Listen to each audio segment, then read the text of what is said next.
There's a new report out from the U.S. Copyright Office, the USCO, and we're going to be breaking that down a little bit. Yeah, it's a pretty important report. It's there's a lot of questions about how copyright law applies to this whole new world of AI-generated content. Yeah. So this report is, it's definitely generating a lot of buzz. Yeah, for sure. So the USCO, they seem to be emphasizing this idea of the human touch when it comes to copyright for things created with AI. Right.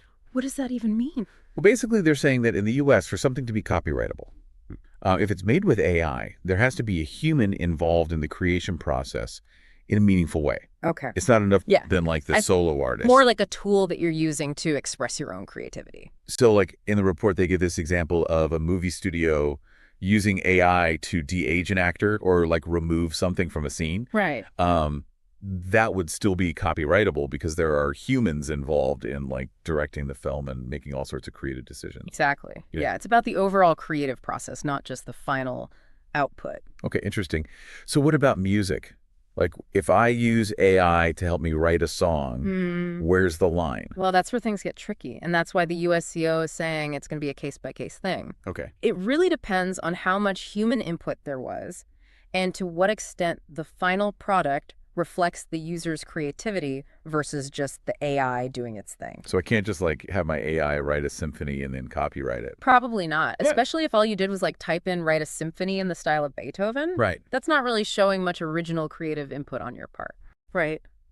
So like if I tell an AI to make me a sketch of a flower in springtime, right, and it makes this amazing image, I can't necessarily copyright that. That's what they're saying, yeah.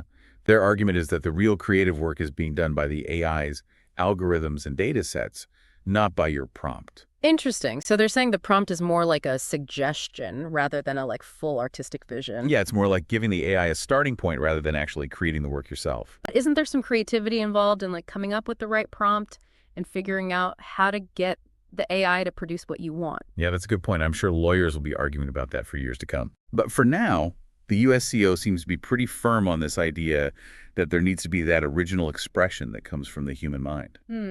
That makes sense. I know this is getting kind of deep into the legal weeds, so let's take a step back and think about why this even matters.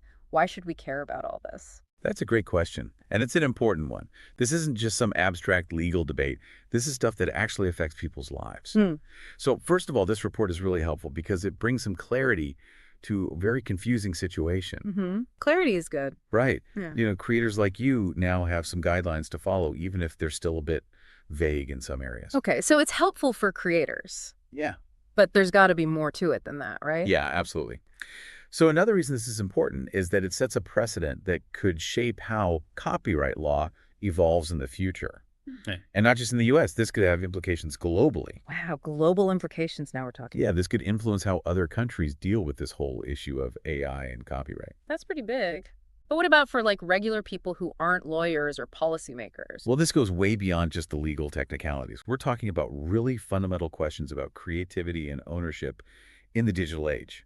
If an AI can create a painting or write a poem or even compose a symphony, things we used to think of as being uniquely human, then who owns those creations? Who gets the credit? Yeah, that's a good question. Is it the person who programmed the AI or the user who typed in the prompt?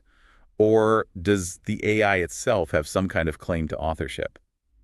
Wow, AI is really making us rethink what it means to be a creator. That's exactly right. Yeah. And that's what makes this such a fascinating and, frankly, kind of scary time to be alive. I know. It's like we're on the verge of this huge creative and technological revolution, and how we decide to deal with these questions about copyright and authorship is going to have a big impact on how that revolution unfolds. Couldn't have said it better myself.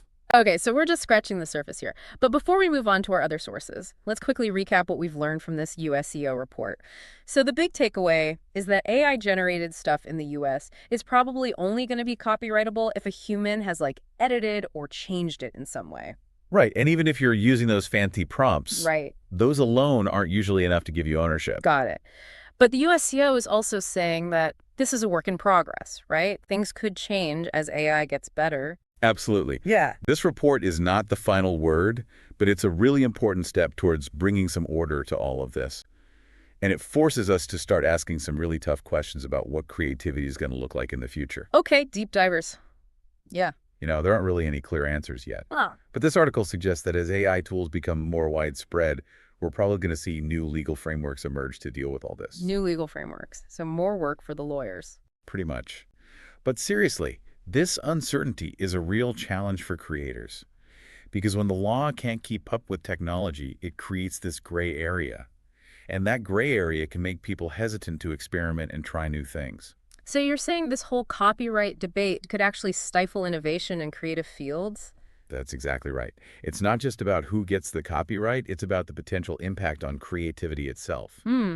That's a really interesting point. By trying to define what makes human creativity unique, we might actually gain new insights into the creative process as a whole. So instead of being afraid of AI, we could actually use it as a tool to learn more about ourselves. Yeah, exactly. It's like holding up a mirror. Yeah. Using AI as a reflection of our own capabilities and limitations. Wow. That's deep. I like it. And there's one more thing that's really important that this article brings up. It emphasizes the need for open dialogue and collaboration. Okay. It's saying that we need artists and developers and legal experts and policymakers all working together to figure out how to encourage creativity and innovation. We can't just shut down AI because it's new and different. Right. It's not us versus them. It's Yeah. like we need to figure out how to work together. Exactly. We need to figure out how to harness the power of AI while still valuing and protecting human creativity. Yeah. And that's a challenge that's going to require everyone to be involved. It's a big challenge, but it's also super exciting. It feels like we're at the beginning of something really new, and we get to be a part of shaping what it looks like. I totally agree. And this legal journal article is helping us to start that conversation. Awesome.